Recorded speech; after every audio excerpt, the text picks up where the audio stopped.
Hello everyone, I am Taiga Pakayuki and our guest is the idol of our parents and grandparents, activist, singer, and drag queen Rina Tendo.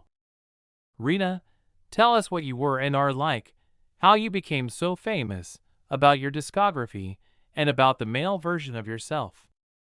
Oh, yes, I was a singer somewhere around 40 years ago, very beautiful, influential. I think that I was a very recognizable artist, the most unique, fashionable, even more than me. Even your grandparents' parents probably recognized me. In the mid-70s, I started writing songs for other artists because I wanted to be a producer and composer for a label, but I decided that being a composer or producer for artists was definitely an achievable goal for me.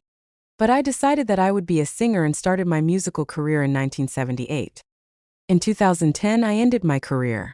But even though I hadn't released albums for a long time after Art Pop from 1987 and Chromatica from 2000, What about the discography of your early albums and promotions?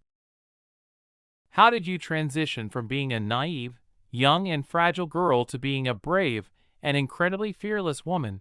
And what about your male version? in 1978 I released the album Born Music. As a meaningful album with 15 songs and light and slightly, and harsh music that I wanted people to know more about love or how it hurts. I released it so that people would understand that love makes people naive. I released only 3 singles and 3 videos that received some attention. 6 months later, I released a photo book, Cold Season 1978, on my label. Where did I say that the naive Rina Tendo would disappear and a new Rina would appear that no one would suddenly recognize? Because my first fans, they knew me as just a victim of love, so I realized that this was my weak side, and that's why I decided to switch to avant-garde pop. And that's how my landmark album The Fame came out in 1979, which made me a real phenomenon in the Sakura school simulator world. I also released 3 singles that I did on Born Music.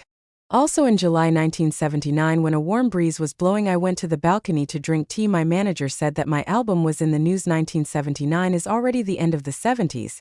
The news says that The Fame became the sharpest and most beloved album of the late 70s in Sakura school simulator world, and I was surprised. I then realized that I had gone too far, even though I had only released 1 single. In 1980, I released my last single and decided to go on a 2-year tour around the Sakura school simulator world.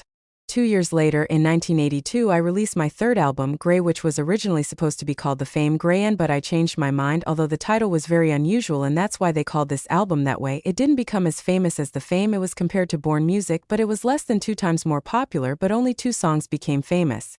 Then I went on a tour that lasted 2 years, and this tour became the best-selling in the history of my tours. In 1984, I released my 4th album, Black, which became for me not just music on a record, but my life and the best project in my career.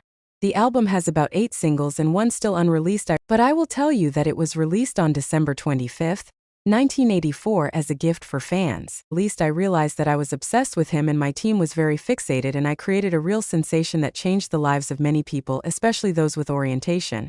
It also had a lot of controversy regarding religion and inappropriate lyrics, but I was going to cancel it because people don't have authority over me.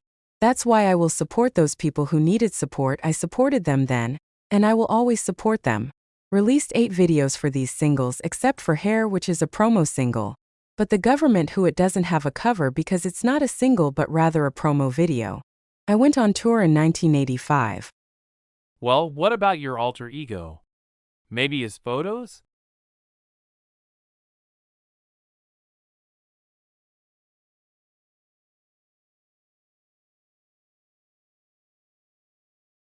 Yes, this is my alter ego, Taiga Giadroj.my male version. The way I created him, he is daring, smokes, drinks, and a little rude guy from day John. This is the complete opposite side of me. He appeared in the video You and I. He first appeared in a Vogue poster in the summer of 1983. They didn't know it was me. They initially thought he was a hired model. He's constantly confused with the Japanese singer 70s Tatsuro Hanimo.